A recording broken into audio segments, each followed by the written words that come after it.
আসসালামু আলাইকুম। আমি বাবলু বলছি।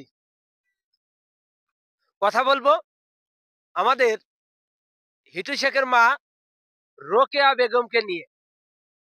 উনি হঠাৎ করে একটা ভিন্ন কথা বলেছে। সেই ভিন্ন কথাটাই আপনাদের সামনে আমি তুলে ধরতে চাই।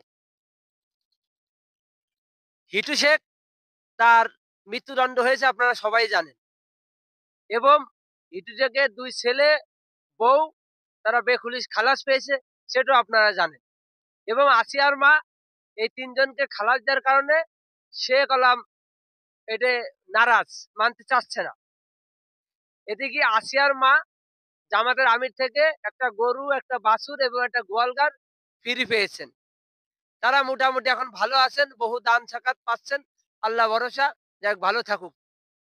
কিন্তু আমাদের হিটু শেখের মা রোকেয়া বেগম, উনার একটু শখ জেগেছে। উনার ছেলে মৃত্যুদণ্ড হওয়াতে উনি আসলে কয়দিন ক্লান্ত হয়েছেন।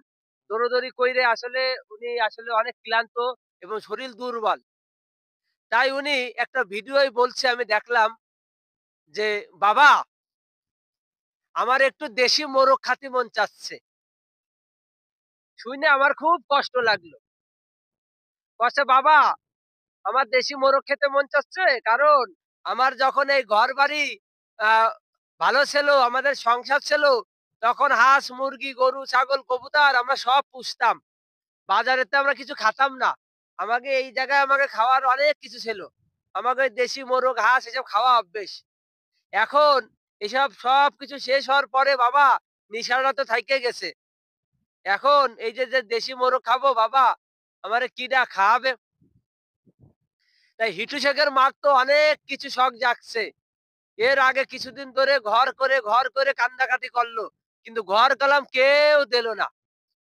এটা আমার কাছে খুব দুঃখ লাগিছে। কারণ সে মুরব্বি মানুষ। তাকে একটা ঘর দেওয়া উচিত ছিল। বাংলাদেশে টাকাওয়ালা লোকের অভাব নাই। এখন শেষে ছোট্ট একটা দাবি করেছে, দেশি মোরগ খাবে। কোন পোল্ট্রি-মোল্ট্রি চলবে না। অরিজিনাল দেশি মোরগ। এখন বাংলাদেশে অনেক কোটি লোক ব্যক্তি আছে। আপনাদের কাছে রিকোয়েস্ট, আপনারা এই হিটু শেখের মা রোকেয়া বেগমরে যদি পারেন একটা দেশি মোরগ কিনে দিয়েন তার বাড়ি। তার বাড়ি কেউ নাই। সে একা রান্না করে পরাণ ভরে একা খাবেনে। একটা দেশি মোরগের দাম ১,০০০, ১,২০০, ১৫০০ টাকা নেবেনে। আপনারা দয়া করে যারা টাকাওয়ালা লোক আছেন, মানবতার ফেরিওয়ালা আছেন, তারা যদি পারেন হিটু শেখের মার শখটা পূরণ করেন। ঘরটা তো কেউ পূরণ করে দিতে পারলেন না। যদি পারেন ওই দেশি মোরগ খায়েন। হিটু শেখের মা আসলে পোল্ট্রিও খায়। সে বলেছে আমি পোল্ট্রিও খাই, ব্রয়লার মুরগি। কিন্তু ব্রয়লার মুরগি এখন সে অসুস্থ মুরব্বি, তারে খাওয়ায় কিডনি-মিডনি নষ্ট করে তো লাভ নাই। এজন্য তারে একটা দেশি মোরগ যদি পারেন আপনারা খাওয়ান। খায় যে শরীরে শক্তি আছে। আবার কষ্ট-মষ্ট কইরে সংসার তৈরি করতে হবে, ঘরবাড়ি ঠিক করতে হবে। উনি একটা ভালো লোক। উনার জন্য আপনারা দোয়া করবেন এবং উনার পাশে থাকবেন। ভালো থাকবেন, সুস্থ থাকবেন। আল্লাহ হাফেজ।